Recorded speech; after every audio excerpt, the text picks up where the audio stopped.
na balita ngayong tanghali. Huling pagdinig ng House Quadruple Committee ngayong taon isinasagawa ngayong araw. Investigasyon kaugnay sa iligal na operasyon ng Pogo inaasahang tatapusin na.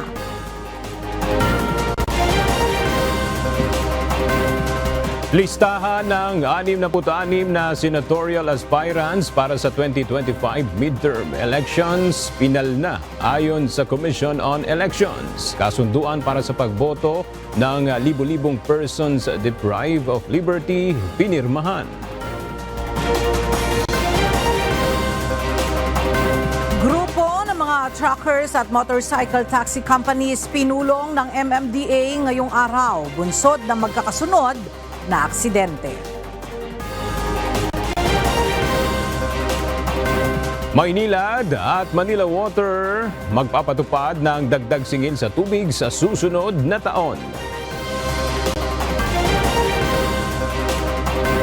At Marikina City Mayor Marcy Teodoro maghahain ng motion for reconsideration kaugnay sa kanselasyon ng kanyang kandidatura sa susunod na eleksyon. Magandang tanghali mga kasangbahay. Ngayon po ay araw ng Huwebes, December 12, 2024. Tayo po ay sabayang napapakinggan sa Radyo La Verdad 1350, ang UNTV Radio at una sa mga balita ngayon tanghali.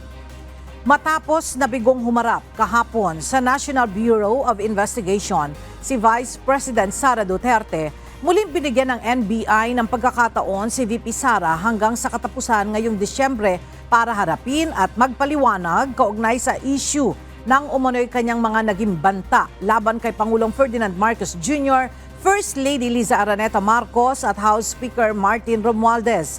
Narito ang report ni Benedict Samson. Walang Vice President Sara Duterte na dumating sa tanggapan ng National Bureau of Investigation sa Pasay City kahapon.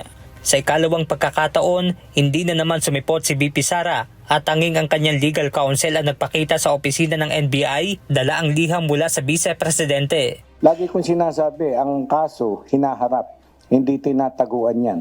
Harapin mo yan. Problema mo yan eh. Okay, but then, kung ayaw niyang harapin, talikuran niya, look out ni ma'am yun. Look out niya po yun. Wala po tayong magagawa doon. Lahat ng problema hinaharap. Ayon kay NBI Director Jaime Santiago, mauunawaan naman nila kung talagang abala ang Vice Presidente sa trabaho. Pero ang hindi lang katanggap-tanggap na dahilan para sa NBI ay kung ang idadahilan nito ay Kung ang reason lang kaya hindi sisipot ay Christmas party, that is not justifiable. But then, the Vice President showed courtesy by sending her counsel talking to us at may letter na ganun, enough na sa akin yun. Hindi na ako masyadong parang kumbagay mapil na parang napagwalang bahala. At dahil hindi nakadalo sa tanggapan ng National Bureau of Investigation si VP Sara, magsesentro na lang ang investigasyon ng NBI sa mga hawak nilang ebidensya. Yun nga, ang mangyayari nga kung ano yung meron kaming ebidensya, ayun na lang. Ganun na nga po. Siyempre, di ba? Pagka inaakusahan ka, hindi ka sumagot, your silence condemns you. At para naman mabigyan ng pagkakataon na makuha ang panig ng Vice Presidente, nakahanda na maghintay ang NBI hanggang sa katapusan ng Disyembre. Wala. Ni higing wala. Sa akin lang nang galing yun na while we are studying this for that period, no, itong hanggang end nitong December, ay biglang dumating si VP, welcome po. Pero wala kaming hindi namin siya nire-require, hindi namin hinihingi, hindi sila nagpasabi. Wala po. Akin lamang po yun, kadugtong po yun ng due process at ng courtesy namin sa Vice President. Muli namang iginiit ng NBI na magiging patas sila sa gagawing investigasyon sa threat na natanggap ni VP Sara at maging sa pagbabanta umano nito laban sa Pangulo. Benedict Samson, UNTV News and Rescue. Diyos ang aming sandigan, serbisyo publiko ang aming pinahahalagahan. Hindi naniniwala ang pangalawang Pangulo na magiging pataas ang National Bureau of Investigation sa kanya. Kaugnay nito, naghahanda na si Vice President Sara Duterte sa worst case scenario na posibleng mangyari sa kanya. Ang detalye sa report ni Jed Neresina.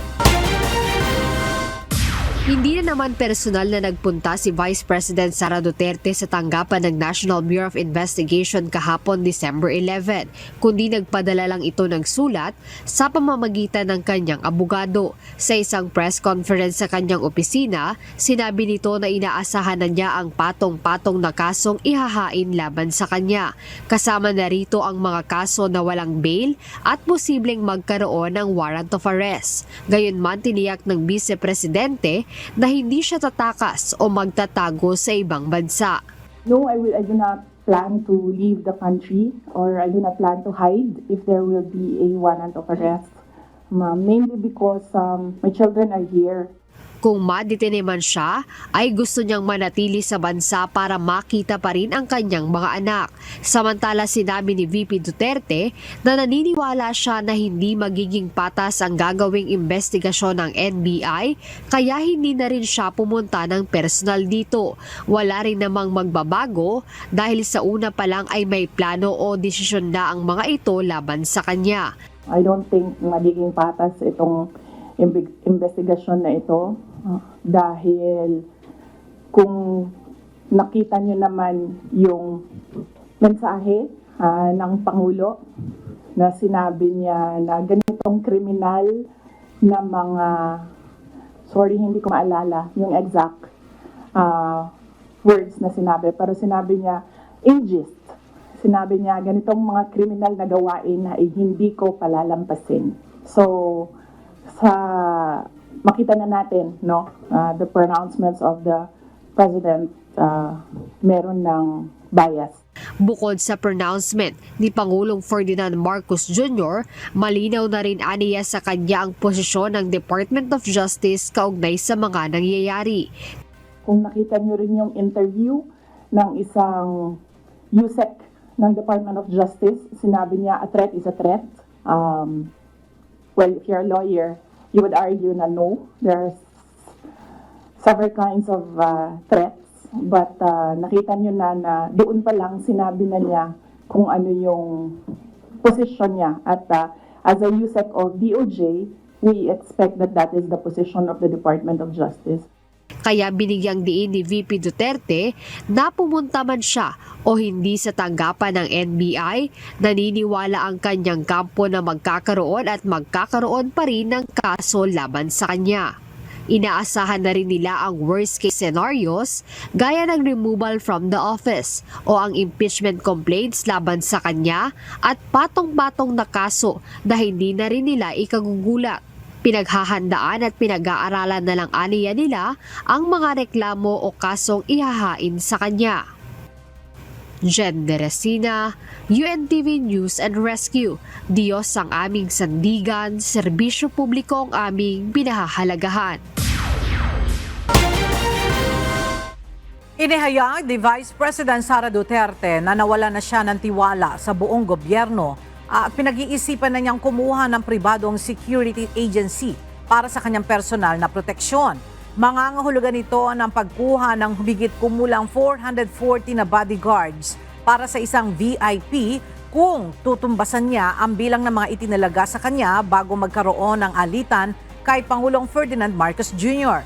Sinabi rin ni Duterte na nagpadala siya ng liham kay Armed Forces of the Philippines Chief General Romeo Browner Jr. hinggil dito at sinabing kung walang security personnel na matitira sa kanya, ay hahanap siya ng security arrangement sa labas ng AFP. Agad naman nilinaw ng pangalawang Pangulo na hindi ito magiging katumbas ng pagkakaroon ng private army kundi professional security devices lamang. Pipirma umano ang ilang kasamahan sa minorya ng Kamara sa impeachment resolution na isinusulong ng Makabayan Black lawmakers laban kay Vice President Sara Duterte. Tingin ng isang Makabayan Black Solon, hindi kukulangin ng oras kung agad na maiaakyat sa Senado ang reklamo na ibig mapatalsik sa Vice-Presidente. Ang detalye sa ulat ni Rosa Licos. Mahigit 20 ang bilang ng mga miyembro ng minorya sa Kamara. 3 sa mga ito ang nagsusulong ng impeachment resolution laban kay Vice President Sara Duterte at nang hihikayat sa kanilang mga kasamahang kongresista ng suporta. Ito ay upang agad na maiakyat ang reklamo sa Senado na tatayong impeachment court. Batay kay House Deputy Minority Leader, ACT Teachers Party List Representative Franz Castro, may nagpaabot na ng suporta sa impeachment resolution mula sa kanilang mga kasamahan sa minorya. Gayunman, tumanggi na ang mambabatas na idetalye ang bilang ng nakuha nilang commitment na pipirma. Target ng mga ito ay 106 signatures o 1/3 ng kabuang bilang ng mga miyembro ng kapulungan. Yung mga minority, nagpahayag naman sila na pipirma. Pero we still have to wait for the sinasabing third complaint, no, para ma-actionan na. Ayon naman sa isa pang miyembro ng House Minority na si One Rider Party List Representative Rods Gutierrez, walang concerted effort sa minorya kaugnay ng issue. Napag-uusapan po to in the sense na it's news already, may nag-file, we're talking about ano kaya mangyayari dito, but it's not a concerted effort po, no? There is no one movement by the minority bloc to file an impeachment complaint if yun po yung tanong eh. But given that members of the minority bloc, that being yung Makabayan bloc po natin, mga kasamahan natin, sina Kong Brosas, Castro, and Manuel, given that they've already filed a complaint, they've been going around po and asking us for support. So in a sense, we have talked about the merits, but nothing yet that's formal in the sense na gumagalaw as one minority po. Bago ito, ipinahayag ng ilang majority solons na hindi pa nila nababasa ang impeachment complaint na inihain ng Makabayan Bloc. Subalit tiniyak na aaksyonan ng Kamara ang inihaing reklamo. Rosa Licos, UNTV News and Rescue. Diyos ang aming sandigan, serbisyo publiko ang aming pinahahalagahan.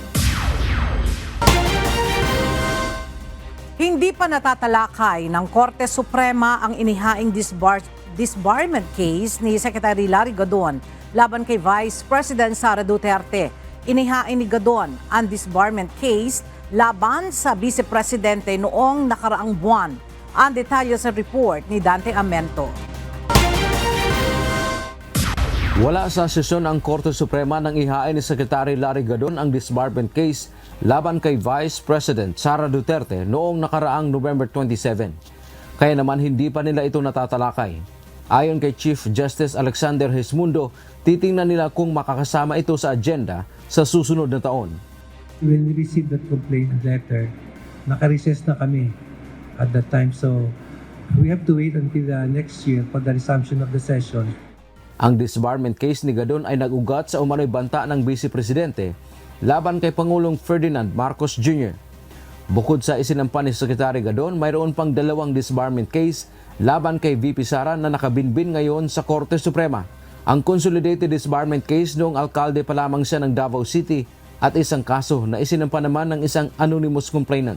The first one is kind of anonymous. Wala namang detalye except sometimes you cannot really look into it clearly unless you have something provided by the complainant. Paliwanag pa ng punong maestrado, nalilipat ang kaso kapag nagretiro ang justice in charge o maestrado na may hawak nito. Because the justice assigned usually retires. So hindi pa na-action I don't know who is the current justice in charge for that, but that is the situation. Pag nag-retire yung justice, nalilipat sa bagong justice. Dante Amento, UNTV, News and Rescue. Diyos ang aming sandigan, serbisyo publiko, ang aming pinahahalagahan. Inaprubahan na ng 2 kapulungan ng Kongreso ang pinal na bersyon ng 2025 General Appropriations Bill o GAB na naglalaman ng 6.352 trillion pesos National Budget Plan para sa susunod na taon. Ilang ahensya ang nadagdagan ng pondo habang nabawasan naman ang iba. Kabilang dito ang pondo para sa ayuda para sa Kapusang Kita Program o AKAP at Philippine Health Insurance Corporation o PhilHealth. Ang detalye sa ulat ni Asher Kadapan Jr. Naisapinal at aprobado na ng Bicameral Conference Committee ang House Bill number 10800 o ang 2025 General Appropriations Bill. Laman nito ang pagbabahabahagi ng 6.352 trillion pesos na proposed national budget para sa susunod na taon. Sa Bicam meeting, nagkasundo ang Senado at Kamara sa ilang pagkakaiba sa mga bersyong inaprubahan ng mataas at mababang kapulungan ng Kongreso. Batay sa Bicam report, kabilang sa mga nadagdagan nilang pondo ay ang Department of Public Works and Highways o DPWH, Department of National Defense o DND, House of Representatives at ang Office of the President. Habang nabawasan naman sa Bicam ang budget para sa Department of Social Welfare and Development o DSWD at Department of Education o DepEd. Sa defense, tiniyak natin na kayang natin ipagtanggol ang ating soberenya at bigyan ng suporta ang ating mga sundalo. Pagdating naman sa transportasyon, inuna natin ang mas maayos, ligtas at mas mabilis na koneksyon ng mga komunidad mula probinsya hanggang syudad. At sa infrastruktura, sinuguro natin ang pagtayo ng mga moderno, matibay at climate-resistant na mga proyekto na magsisigurong protektado ang mga Pilipino laban sa hamon ng kalikasan. Paliwanag naman ni Senate President Francis Escudero, inaprubahan nila ang alokasyon ng pondo ng pamahalaan alinsunod sa plano ng Pangulo ng bansa. Hindi po dahil sip-sip ang Kongreso, hindi dahil sumusunod lamang at sunod-sunuran lamang ang Senado at Kongreso sa kagustuhan ng Pangulo. Ang lohika sa likod nito ay simple. Binigyan ng malaking mandato ng ating mga kababayan ng Pangulo para ipatupad yung kanyang mga pangako, plano at bisyon para sa ating bansa. Marapat lamang na bilang mga miyembro ng Kongreso, bigyang daan natin na magawa niya yung kanyang pinangako. Sa kabila nito, inaprubahan ng Bicam ang pondo para sa ayuda para sa Kapos ang Kita Program o AKAP na wala sa 2025 National Expenditure Program o NEP. Ang NEP ay ang panukalang budget na inaprubahan ng palasyo para sa susunod na taon. Naidagdagan 39 billion pesos sa budget para sa AKAP sa 2025 GAB nang dumaan ito sa House of Representatives. Hindi ito inaprubahan pagdating sa Senado at sinunod ang bersyon ng NEP kung saan hindi ito kasama sa popondohan ng gobyerno. Inexplika nila kung bakit ito ay isang paraan na mas makakatulong sa ating mga kababayan.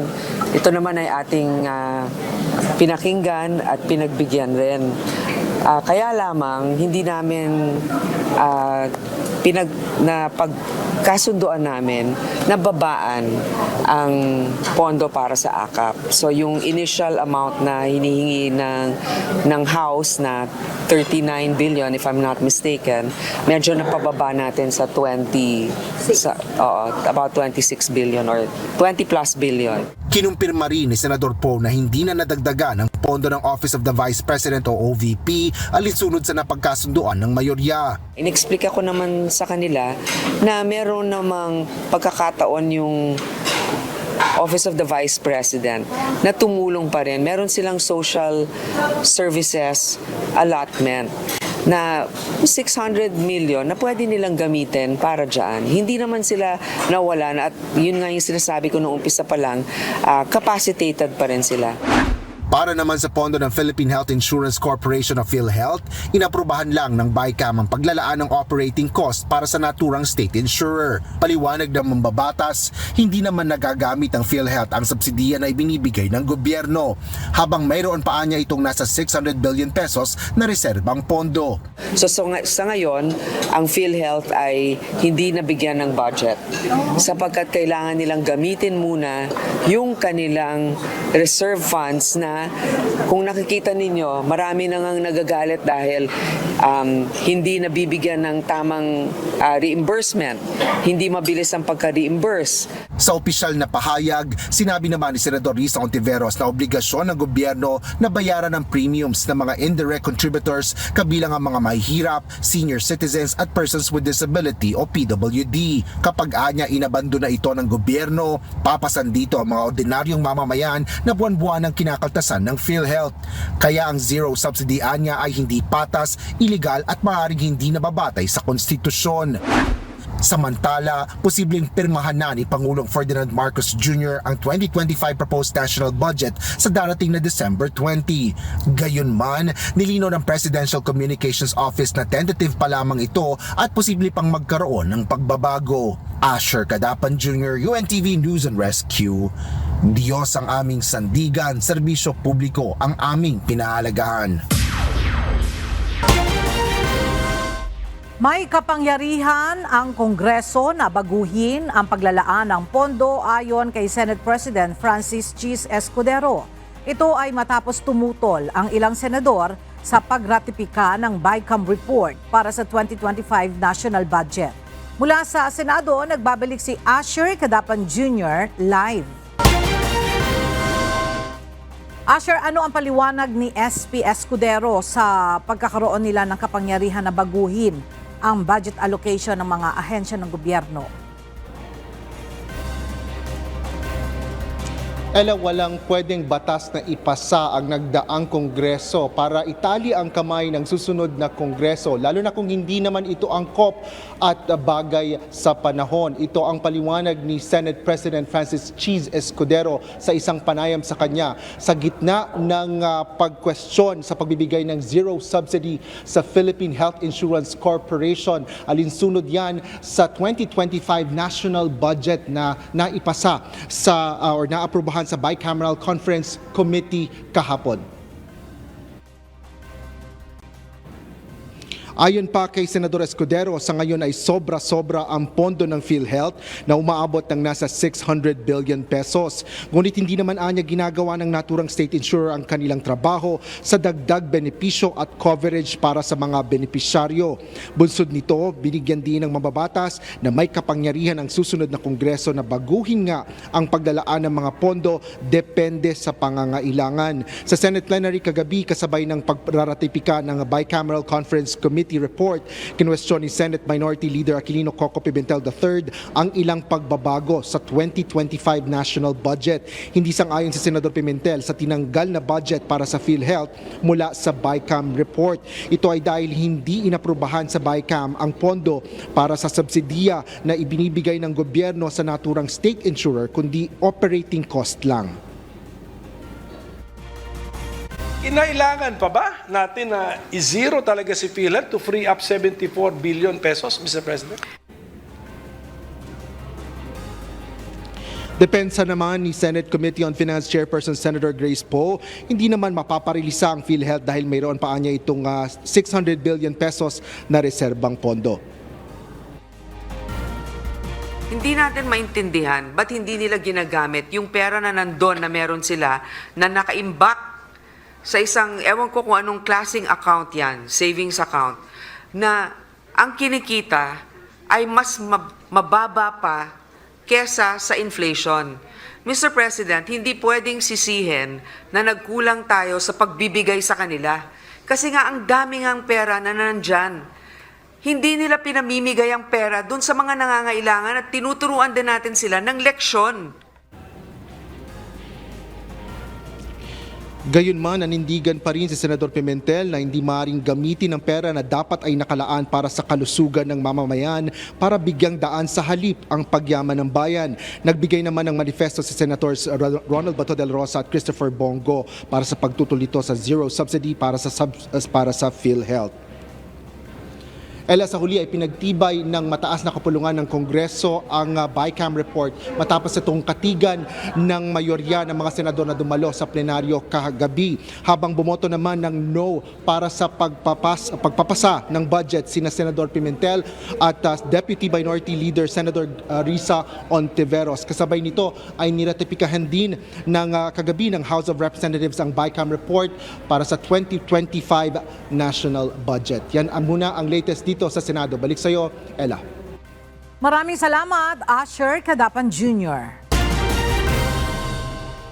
Isinusulong sa Kamara ang panukalang batas para higpitan ang alokasyon at paggamit ng confidential funds. Gayun din, patawan ng parusa ang maling paggamit at misappropriation nito.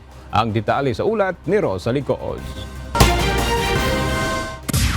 Nagbunga ng 2 panukalang batas ang 8 pagdinig ng House Committee on Good Government and Public Accountability sa paggastos ng confidential funds ni Vice President Sara Duterte. Isinusulong ng House panel ang House Bill number 11192 upang higpitan ang mga panuntunan sa paggamit ng confidential and intelligence funds o CIFs. Ilalaan lamang ang pondo sa mga ahensya ng pamahalaan na ang mandato ay may kinalaman sa national security, peace and order at intelligence gathering. Ito pong ipinapasa po namin ay paglilimita sa mga ahensya na wala pong kinalaman sa national security, sa peace and order at intelligence gathering. Inihain din ng House Bill number 11193 na layon lamang i-regulate at maglagay ng mas mataas na pamantayan sa itatalagang special disbursing officers ng pondong ito. Dapat ay permanent official o employee ng ahensya, may educational background na may kaugnayan sa accounting, auditing o finance. Kapwa magpapataw ng parusa ang 2 panukalang batas sa mga mapatutunayang mali ang paggamit at misappropriation ng CIFs. Kabilang na ang permanenteng disqualification sa public office ng Special Disbursing Officers o SDO. Ang sa SDO ngayon, basta't ikaw ay pinili ng head of agency, SDO ka na. Kaya nga medyo hinigpitan po natin dahil nakita po natin. At saka dito po, clearly, nilagay rin po namin na hindi mo po pwedeng i-delegate yung iyong trabaho bilang SDO. Kaya po namin na binigyan ng mabigat na para maiwasan yung pagkukuntsabahan ng head of agency at saka ng SDO. Paglilinaw naman ng mga kongresista, oras na maisabatas ang mga panukala. Saklaw nito ang lahat ng ahensyang pinaglalaanan ng CIFs, kabilang na ang Office of the President. Sa gitna rin ito ng ulat ng Commission on Audit o COA na noong taong 2023, ang Office of the President ang gumastos ng pinakamalaking halaga ng CIFs na umabot sa 4.57 billion pesos. We are expecting that we will have more scrutiny, including dun sa OP. Kasi nga po, we have now yung provisions in the law which would include yung declassification if may notice of disallowance. But we're expecting po that this would widen the scope of scrutiny of the ICFAO, yung Special Audit Unit ng COA. Samantala, tatalakayin pa ng House Committee on Good Government and Public Accountability kung maghahain sila ng panukalang batas upang rebisahin ang Joint Circular No. 2015-01 ng COA at Department of Budget and Management kaugnay ng paggamit ng confidential at intelligence funds.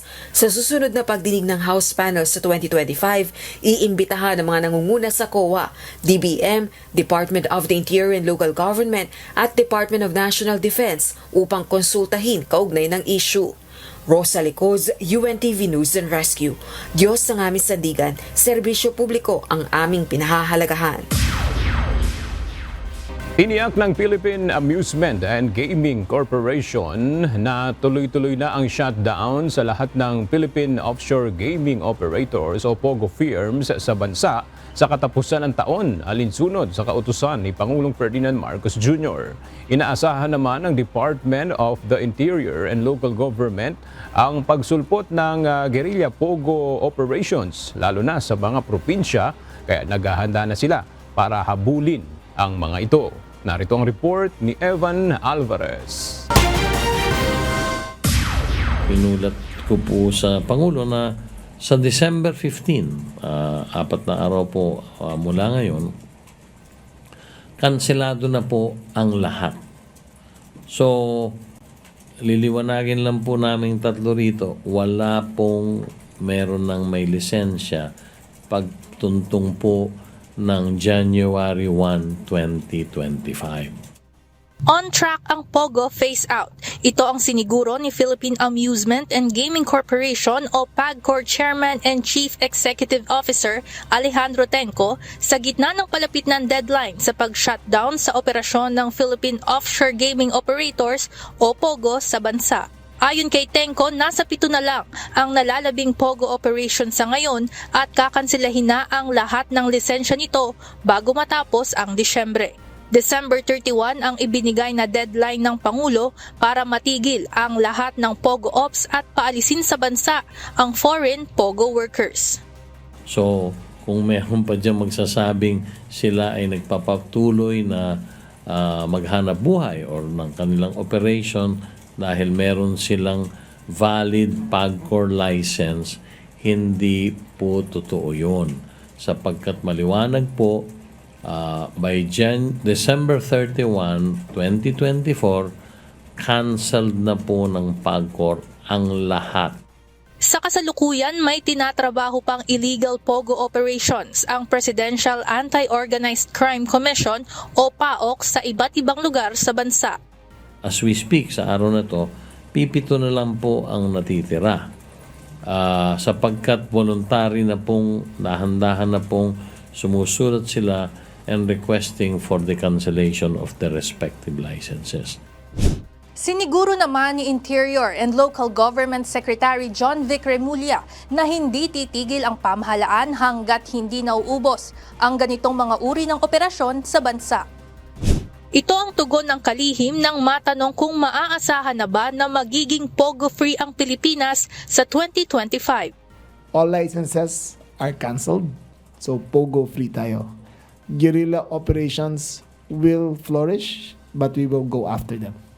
Sa obserbasyon naman ng PAOK, may ilang tauhan ng ipinasarang POGO firms ang gumagawa ngayon ng maliliit na grupo para magsimula ng sarili nilang iligal na operasyon. Palihim umano ito ngayong nag-cooperate gamit ang malakas na internet connection sa labas ng Metro Manila. Pero pagtitiyak ng mga otoridad, laging nakaalerto ang kanilang puwersa upang manmanan ang mga ganitong uri ng aktibidad. We are looking at around 100 plus. So yun yung mga rogue pogos na tinatawag namin. Ang mga dating pogo workers yan na nagsama-sama tapos gumawa ng maliit na pogo hub o pogo operation sa isang bahay. Pwedeng ito ay sa isang apartment, pwedeng sa isang resort. Sa hotel. Samantala, tuloy-tuloy naman ang job caravan ng pamahalaan para matulungang makahanap ng ibang trabaho ang na-displaced na Filipino pogo workers. Ivan Alvarez, UNTV News and Rescue. Diyos ang aming sandigan, serbisyo publiko ang aming pinahahalagahan. Isinasagawa ngayong araw ang huling pagdinig ng House Quadruple Committee para sa taong 2024. Inaasahan namang tatapusin na ang investigasyon ng 4 House panels kaugnay ng iligal na operasyon ng Philippine Offshore Gaming Operators o POGO. Mula sa House of Representatives, may report si Rosalie Coz live. Rosalie, ano ang bagong natuklasan sa pagdinig ng House Quadcom ngayong araw? Alas 10:30 na ng umaga nang mag-umpisa itong ika-13 pagdinig ng House Quadruple Committee o Quadcom ngayong araw. At unang isyong tatalakayin ang extrajudicial killing sa anti-drug war ng Duterte administration, gayon din ang illegal drug trade. Sa nakalipas na oras, nagbigay ng kanilang opening statement sa mga tumatayong tagapanguna ng Quadcom kaugnay ng mga natuklasan nila sa mga nakalipas na pagdinig at manifestations ng ilang kongresista, lalo na sa naging pagharap sa panel ni dating Pangulong Rodrigo Duterte. Kabilang na rin dito yung hiniling ni House Deputy Minority Leader, ACT Teachers Party List Representative Franz Castro, na investigasyon ng pulisya sa itinuturing itong banta sa kanyang seguridad matapos masaksihan kagabi ang pagpapaputok umano ng baril ng isang tauhan ng pulisya sa isang motorcycle rider sa BGC Taguig. Sa gitna umano ito ng traffic at mga motorista. Ngayong araw, ang huling hearing ng Quadcom para sa taong ito at inaasahan nating tatapusin na ang pagdinig kaugnay ng illegal Philippine Offshore Gaming Operations o POGOs. At ipagpapatuloy naman sa 2025 ang investigasyon sa EJ case ng anti-drug war ng Duterte administration at illegal drug trade. Halos kauumpisa pa lang ng formal na pagdinig o interpellation ng mga mambabatas sa mga resource person dito sa Quadcom hearing, at sa susunod na linggo ay inaasahan natin, Ella, yung gagawing presentasyon ng Quadcom sa kanilang progress report sa plenaryo ng Kamara kung saan nakasaad yung mga panukalang batas na kanilang isinusulong kaugnay ng kanilang 13 pagdinig sa iba't ibang issue. Gayon din yung kanilang rekomendasyon na pagsasampa ng administrative at criminal charges laban sa 10 individual. Balik sa iyo, Ella. Maraming salamat, Rosalie Coz, live na nag-uulat mula sa House of Representatives. Inianunsyo ngayon ng Commission on Elections na pinalna ang listahan ng mga senatorial aspirant na kakandidato sa darating na 2025 midterm elections. Samantala, isang kasunduan din ang nilagdaan ngayon ng COMELEC kasama ang Bureau of Corrections at Bureau of Jail Management and Penology para sa pagboto ng nasa 68,000 mga PDL sa darating na halalan. Mula sa Maynila, ang detalye alamin natin kay Dante Amento live. Dante, ilang senatorial aspirants ang nakasama sa pinal na listahan ng COMELEC para sa 2025 elections? Magandang tanghali aga, 66 na mga senatorial aspirant ang pinal ng mailalagay ang pangalan sa balota. Ayon kay Commission on Elections o COMELEC Chairman George Erwin Garcia, wala kasi silang natanggap na anumang restraining order mula sa Korte Suprema sa mga nag-aapila na makasama sila sa official aspirant. Ang bilang na ito ang inirekomenda ng kanilang law department na opisyal na senatorial aspirants mula sa halos 200 tumakbo noong nakaraang Oktubre. Dagdag pa ni Garcia, sakali namang may makakuha ng restraining order doon sa mga umapila sa Supreme Court. Ilalagay nila ang pangalan sa balota pero sa ibang na ng pangalan ng 66. Tinurong naman ng COMELEC ang nakapimprenta ng mga balota sa halip na sa huling linggo nitong buwan ay sa January 6 na hanggang April 14, 2025. Ito ay para bigyan daan naman na marisolba ang iba pang kaso lalo na sa local positions. Samantalang lumagdaan ang isang kasulbaan ng COMELEC, Bureau of Corrections, Bureau of Jail Management and Penology o BJMP at Public Attorney's Office ngayong umaga. Kaugnay ito sa 2025 national and local elections. Partikular na ang ayos na pagsasagawa ng pagboto ng mga person deprived of liberty o PDL sa araw ng eleksyon. Batay sa bagong desisyon ng Korte Suprema, lahat ng PDL o bilanggo na may kasong nakaapila kahit heinous crimes, hindi pa convicted ay maaari silang bumoto. Sa inisyal na tala ng COMELEC, mayroong 68,448 PDLs ang inaasahang makaboboto sa bansa sa 2025 elections mula sa Bucor at BJMP. Ating update mula dito sa Maynila. Balik sa iyo. Maraming salamat, Dante Amento.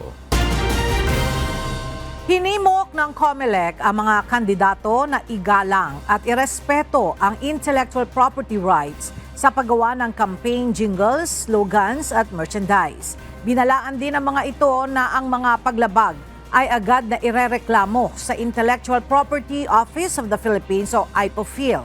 Hinihikayat din ng COMELEC ang paggamit ng environment-friendly ng campaign materials at pagsunod sa green policies ng LGUs upang mabawasan ang basura at mapangalagaan ang kalikasan. Politika ang nakikitang dahilan ni Marikina Mayor Marcy Teodoro na nasa likod ng pagkansila ng Commission on Elections sa kanyang pagkandidato sa pagkakongresista sa 1st District ng Marikina City. Sa isang pahayag, kasunod ng desisyon ng COMELEC 1st Division, sinabi ng alkalde na malinaw na may pagkilos ang kanyang mga kalaban sa politika sa nangyari dahil ang nagpetisyon ay ang dalawa niyang makakatunggali sa eleksyon. Ayon sa rules ng COMELEC, mayroong 5 araw si Teodoro upang maghain ng mosyon. Nanindigan ng alkalde na nananatiling lehitimo ang kanyang kandidatura dahil hindi pa executory ang desisyon ng COMELEC. Nagpatupad ngayon ang lockdown sa Campo Crame sa Quezon City kaugnay ng isinasagawang pagpupulong ng National Peace and Order Council na pangungunahan ni Pangulong Ferdinand Marcos Jr. Mula sa Camp Crame, makibalita tayo kay Lea Ilagan live. Lea, ano ba ang inaasahang mapag-uusapan sa pulong ng National Peace and Order Council? Ella, magandang tanghali sa iyo. Ayon kay PNP Public Information Office Chief Police Brigadier General Chin Pajardo, kasama sa pinag-usapan ang peace and order situation ng bansa sa mga nakalipas na buwan. Ito ay inasahang ipresenta kanina, pati na yung crime statistics at investigasyon ng mga kaso na kinabibilangan ng mga high-profile cases. Sa nasabing pagpupulong din, Ella, ay inilatag ng PNP ang mga posibleng areas of concern para sa nalalapit na halalan. Sa kabila naman ito ay nilinaw ng PNP na ang COMELEC pa rin ang mag-aanunsyo kung ano mga lugar ang maisasailalim sa areas of concern. Nagsasagawa lamang ng assessment at rekomendasyon ng PNP para sa pagdideploy nila ng sapat na bilang ng tauhan sa mga lugar na matutukoy na may mainit na labanan sa politika. Ela, itinanggi naman ng PNP na loyalty check ang pagtungo ng Pangulo sa Campo Crame para makapagpulong sa matataas na opisyal ng Philippine National Police. Samantala, Ella, ngayon ay bukas na itong mga gate ng Campo Crame at ibig sabihin yan ay nakaalis na ang Pangulo. Ella? Alright, maraming salamat Leia Ilagan live na nagulat mula sa Camp Crame. Ipinatawag ngayon ng Metropolitan Manila Development Authority o MMDA sa isang pagpupulong ang mga trucker at motorcycle taxi companies para pag-usapan kung paano maiiwasan ang sunod-sunod na mga aksidente sa mga nakalipas na linggo. Mula sa Pasig City, alamin natin ang detalye kay JP Nunez live. JP, ano ba ang yung inaasahang matatalakay sa pagpupulong na yan ng MMDA? Aga ngayon ay nakapag-present na yung Metropolitan Manila Development Authority o MMDA nung mga naging aksidente sa Metro Manila kamakailan. Kasama dyan yung trahedya doon sa Katipunan Flyover sa Quezon City na isang truck nga yung nawalan umano ng preno at naging dahilan ng pagkasawi ng 4 na individual. Gayon din yung mga aksidente na involved naman ay yung mga motorcycle taxi rider. Inimbitahan ng MMDA ang mga trucker at motorcycle taxi companies, kasama na din yung mga passenger welfare advocate. Layo nito na pag-usapan nga yung mga dahilan ng aksidente at kung paano ito maiiwasan. Kasama din sa pagpupulong ang mga ahensya ng gobyerno na may kinalaman sa pagpapatupad ng batas trapiko gaya ng Land Transportation Office o LTO, Land Transportation Franchising and Regulatory Board o LTFRB at Department of Transportation o DOTR. Nauna nang sinabi ng MMDA na nais nga nilang magsagawa ng inspeksyon sa mga truck upang matiyak na maayos ang mga preno nito. Ito'y dahil madalas ngang dahilan ng mga truck ay na-aksidente ay nawawalan sila ng preno. Sa ngayon aga, ongoing pa yung ginagawang pagpupulong at aabangan natin kung meron bang ilalabas na kautusan ang MMDA para nga maiwasan yung mga aksidente batay sa mapag-uusapan ngayon. Sa ngayon, yan muna ang ating latest live mula dito sa Pasig City. Balik sa iyo, Aga. Maraming salamat, JP Nunez.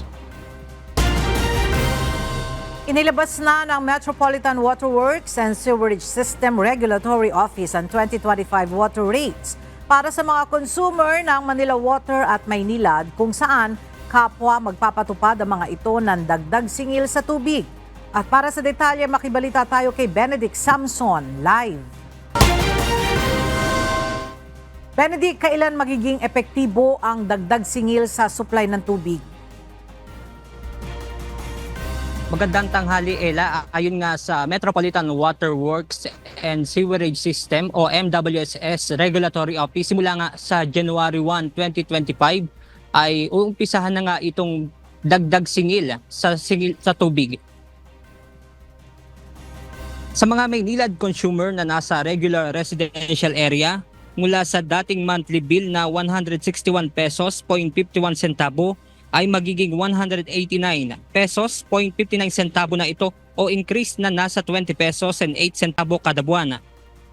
Sa Manila Waters consumer naman, mula sa 230 pesos 0.15 centavo sa monthly bill ay magiging 254.83 pesos na ang babayaran o taas presyo na nasa 24 pesos 0.68 centavo. Ayon sa MWSS, mayroon silang tinatawag na Enhanced Lifeline o yung mga consumer na kabilang sa Pangtawid Pamilyang Pilipino Program o 4Ps. Sa ilalim ng naturang programa, ang mga consumer na Maynilad na kumukonsumo ng 10 cubic meter ay magbabayad langan ng nasa 151 pesos 0.4 centavo. At sa Manila Waters naman ay 91 pesos 0.40 centavo. Ela, sa kabila naman ng dagdag singil ng Maynilad at Manila Water, tiniyak ng NWSS na walang magiging severe water interruption na mararanasan ang mga consumer. At yan muna ang ating update mula rito sa Quezon City. Balik sa inyo dyan, Ella. Maraming salamat, Benedict Samson. Kinilala ng Department of Energy ang ilang mga organisasyon sa patuloy nitong pagsasagawa ng mga hakbangin kaugnay ng Energy Consciousness Month ngayong taon. Nagpaabot naman ng mensahe si Pangulong Ferdinand Marcos Jr. sa isinagawang parangal. Mula sa Maynila, may report si Mia Alonzo live. Mia, sino-sino itong mga ginawaran ng pagkilala ng DOE at ano yung naging mensahe ng Pangulo patungkol dito? Yes, magandang tanghali sa iyo, Aga. Sa isinagawang awarding ngayong araw, dito ay kinilala ang mga organisasyon sa kanilang mga best practices sa pag-conserve ng energy. Ilan nga sa mga ginawaran ng award ay ang Department of Education School Division Office of Nueva Vizcaya, Municipality of Buknotan, La Union, Tagum Water Company Incorporation, Department of Budget and Management Central Office at ang Presidential Management Staff. Ang ilan naman sa mga best practices na kinilala at isinagawa ng mga ito ay ang paggamit ng natural lighting, LED lighting system, solar charging station, fuel oil management system, upgrading ng mga electrical system at iba pa. Samantala, kaugnay nito, nagpaabot naman ng mensahe si President Ferdinand Marcos Jr. sa isinagawang event. I hope that with their example, we can inspire the rest of the country to become more conscious in utilizing our energy supply more responsibly. Rest assured that the government will continue to explore alternative energy sources and implement policies that encourage energy-efficient practices across society.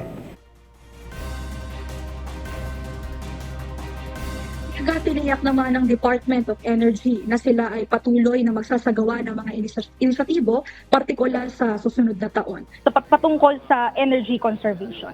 At yan muna ang update mula dito. Balik sa iyo, Aga. Alright, maraming salamat, Mia Alonzo. Pinaghahandaan ng Office of Civil Defense ang worst case scenario sakaling tumindi ang pagputok ng Bulkang Kanlaon. Sa pagtataya ng OCD, nasa mahigit 139,000 na individual ang ililikas kung itataas sa 10-kilometer ang danger zone sa palibot ng bulkan. Narito ang report ni Benedict Samson. Patuloy na nakapagtatala ng aktibidad ang Philippine Institute of Volcanology and Seismology mula sa Bulkang Kanlaon.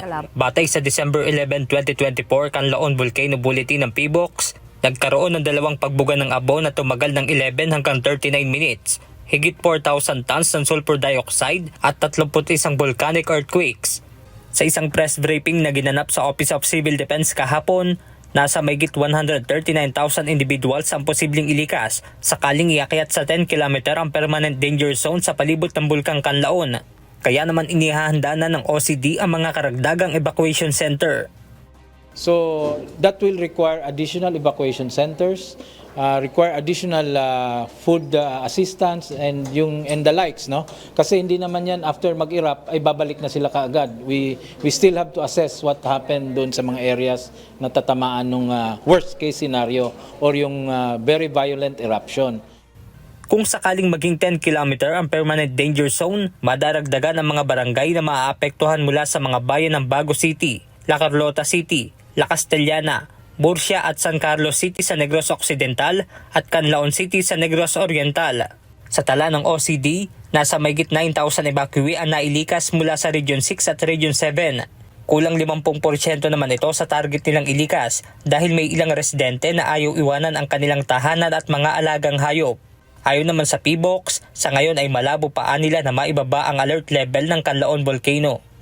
We assess this on a day-to-day basis. Tinitingnan natin if there are uptrend doon sa mga parameters na tinitingnan natin, binumonitor natin, then we stay put on alert level 3. But kapag walang significant event na mangyari, we lower this alert level 2. But as to kung magagawa natin ito before December 25. Pinangangambahan din ng ahensya ang pangmatagalang epekto ng lahar lalo na sa mga taniman. Muli namang nagpaalala ang OCD at PBOX na panatiliing magsuot ng N95 face mask upang maiwasan ang sakit na maaaring maidulot pag nakasinghot ng abo mula sa bulkan. Benedict Samson, UNTV News and Rescue. Diyos ang aming sandigan, serbisyo publiko ang aming pinahahalagahan. 4 na araw nang walang supply ng malinis na tubig inumin sa probinsya ng Camarines Norte, kasunod ng ilang serye ng pag-ulan sa lalawigan. Bukod pa ito sa mga pagbaha at landslide na naranasan sa probinsya. Mula sa Daet, Camarines Norte, makibalita tayo kay Brian Baldarahe live.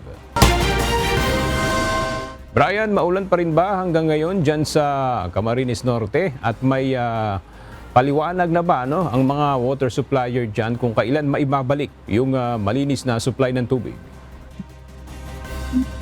Yes, Aga, sa ngayon wala pang inilalabas na pahayag ang water concessionaire dito sa lalawigan ng Camarines Norte. Kaugnay nga sa pagbabalik ng supply ng tubig dito sa mga apektadong lugar sa lalawigan.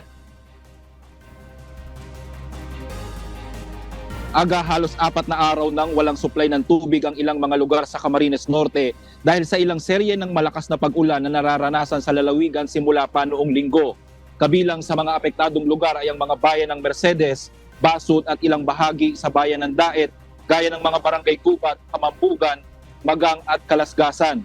Ayon sa Prime Water na siyang water concessionaire sa probinsya, ang nararanasang pagkawala ng tubig ay dahil sa hindi pag-ooperate ng Dagut-Dutan Filtration Facility. Mataas kasi, Aga, ang level ng water turbidity sa source dahil sa patuloy na pag-ulan sa probinsya. Sa ngayon, wala pang inilalabas din na pahayag ang Prime Water Corporation kung kailan maibabalik ang supply ng tubig sa mga nabanggit na lugar. Kaugnay nito, Aga, naglabas naman sa social media ng pagkadismaya ang ilang mga residente sa mga apektadong lugar. Ayon sa mga netizen, paulit-ulit na lang ang nagiging problema at tila walang nagiging aksyon dito ang Prime Water Corporation. Kahapon, gamit ang mga water truck, nag-umpisa na din nag-supply ng tubig ang Prime Water sa mga apektadong lugar sa Cam Norte. Samantala, Aga, nagdulot naman ng perwisyo sa mga raming biyahero ang sitwasyon sa Maharlika Highway sa Sitio Kabungahan, Barangay Kabatuhan sa bayan ng Labo, Cam Norte. Ito'y matapos magkaroon ng pagguho ng lupas sa lugar dahilan para magkaroon ng mga bitakang kalsada at hindi naligtas madaanan ng mga motorista. Dahil dito, apektado ang mga biyahe ng mga sasakyan papasok at palabas ng probinsya, lalo na ang mga sasakyan na nagmumula sa Maynila. Halos nasa 2 oras kasi ang maidadagdag sa biyahe ng mga pupunta sa Cam Norte, partikular sa bayan ng Daet, dahil pinayuhan muna ang lahat ng mga sasakyan na pansamantalang dumaan sa Quirino Highway via Sipocot, Camarines Sur.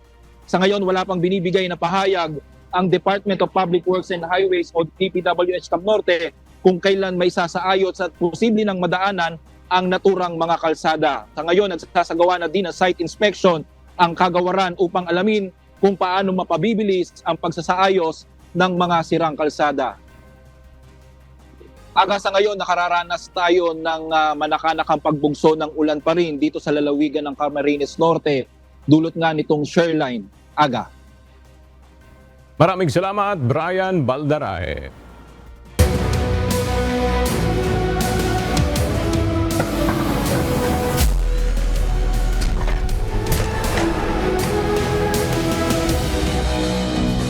Umakyat na sa ika-4 na pwesto sa Group A ng UNTV Cup Season 11 ang DENR Warriors at pinalasap ng ikatlong sunod na pagkatalo ang PhilHealth Consulta. Hindi naman pinagbigyan ng Comelec Vanguards ang rookie team BJMP Greyhounds na makamit ang una sana nilang panalo sa liga. Habang nadungisa na ang record ng AFP Cavaliers matapos ilista ng SSS Pension Boosters ang kanilang ika-4 na sunod na panalo. Para sa detalye, narito ang report ni Bernard Dadis.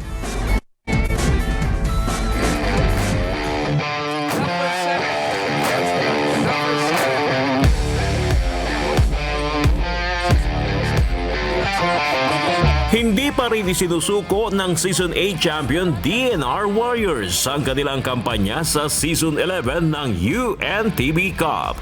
Nakamit ng DNR ang kanilang back-to-back win matapos ipalasap sa PhilHealth Consulta ang kanilang ikatlong sunod na pagkatalo sa first game ng triple header kahapon sa Paco Arena sa Maynila sa final score na 98-86. Muli na namang nagpaulan sa Rainbow Country si Melvin Bangal para pangunahan ang opensa ng Warriors. 7 out of 9 attempts beyond the arc ang naipasok ni Bangal na may kabuang 23 points, 3 rebounds at 2 assist. Malaking tulong rin si Alfie Grijaldo na may double-double performance. Kumolekta si Grijaldo ng 26 points, 13 boards, 3 dimes at 2 steals.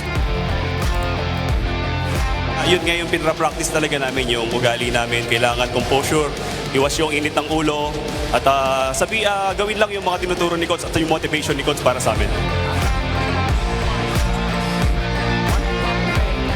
Sa following game namin, so kailangan pa namin ma-improve pa, pakondisyon, at saka yun nga, mag-usap-usap kung ano yung kailangan pa namin tulong-tulong sa team. Dahil sa panalo, umakyat na sa ikatlong pwesto sa Group A ang DNR mula sa ika-6 na pwesto at nananatiling buhay ang kampanya na makabalik muli sa championship. Sa 7 kupunan sa Group A, ang top 4 lamang ang aabante sa next round at 3 naman ang magpapaalam. May natitira pang 2 laban sa susunod na taon ng DNR na kailangan nilang maipanalo laban sa defending champion DA Food Masters at DFA Emissaries. Samantala, nasa second spot naman ang PhilHealth Consulta na may 2-3 win-loss record. Nasa must-win situation na rin ang PhilHealth sa kanilang huling laban sa DFA Emissaries sa Enero 15 sa susunod na taon.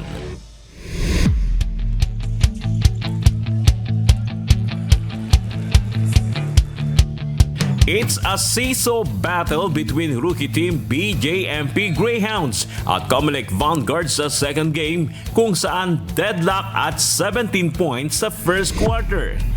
Second frame, humataw ng 16 points si Jemuel na mukatkat para lumobo na ang abante ng Vanguards, 49-38. Third kanto, natagpas ng Greyhounds sa single digit ang advantage ng Comelec, 56-62.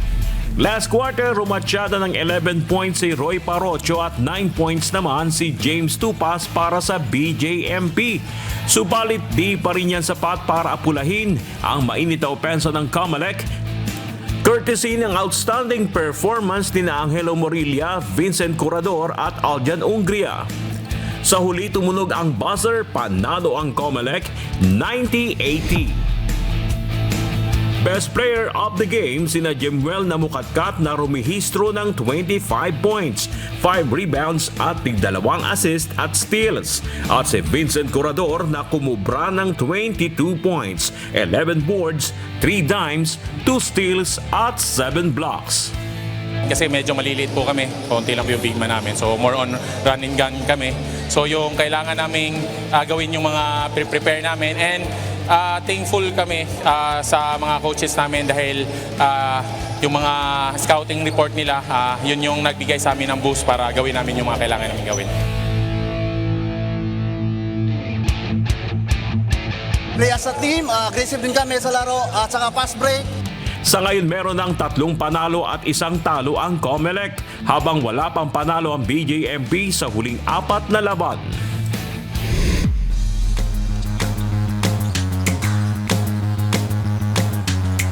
Kinapos naman ang puwersa ng AFP Cavaliers para pigilan sana ang winning streak ng SSS Pension Boosters sa third game kahapon.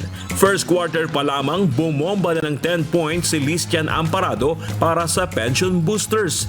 Tinapatan naman ito ng 10 points ni Sergeant Romeo Almirol, 27-22, lamang ng 5 points ang SSS. Makalipas ang 4 na minuto sa second frame, rumatrat ng 11-2 run ang SSS at mabilis na umangat sa 14 points ang abante ng Pension Boosters.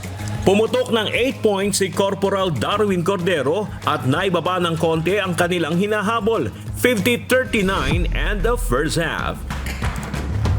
Third kanto si Sergeant Froilan Tobeo naman ang nag-step up sa offense ng Cavaliers with 10 points. 3 points na lang ang hinahabol ng AFP, 68-65. Fourth and final quarter, under 6-minute mark, lumaki na sa 10 points ang lamang ng SSS, 80-70. Last 1 minute, 1 ball possession na lang ang hinahabol ng AFP, 89-87. Nagpamalas ng mahigpit na depensa ang SSS para ipako na sa 87 points ang AFP at sinelyuhan na ng SSS ang game sa final score na 93 points. Lahat ng last 4 points ng pension boosters na tumapos sa AFP ay mula na sa free throw. Best player of the game sina Robbie Cruz na may 13 points, 10 rebounds at 2 assist. At si Listian Amparado na tumikada ng 26 points, 6 boards at 2 dimes. Sabi ni Coach, mag-extra hard daw ako sa pag-practice. Ginawa ko naman, defense, yung offense, bonus na lang yan eh. Kaya nag-workout talaga ako sa pag-defense. Kaya binigyan ako ng playing time ni Coach Tubi. Sinasabi ko nga sa kanila, pag-start pa lang nung game, sabi ko, dito yung leveling eh. Kasi parehas kaming walang talo.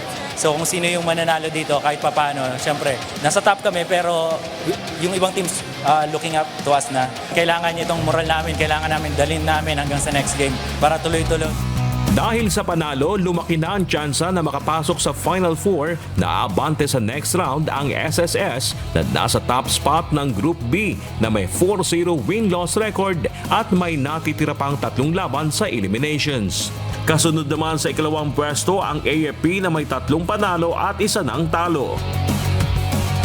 Burger Daddy's UNTV News and Rescue. Diyos ang aming sandigan, serbisyo publiko ang aming pinahalagahan.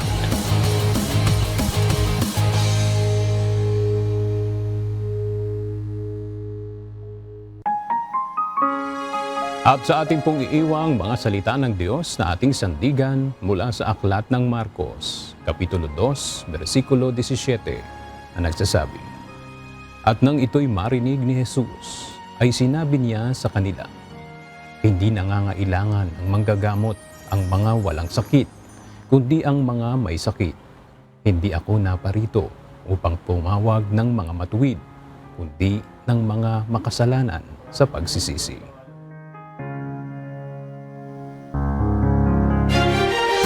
Yan ang mga balitang aming tinutukan at inaksyonan. Dahil sa aming pagbabalita, una ang pagkalinga sa kapwa. UNTV CE News, may balita saan mang panig ng daigdig. At dito sa UNTV, Diyos ang aming sandigan, serbisyo publiko ang aming pinahahalagahan. Magandang tanghali.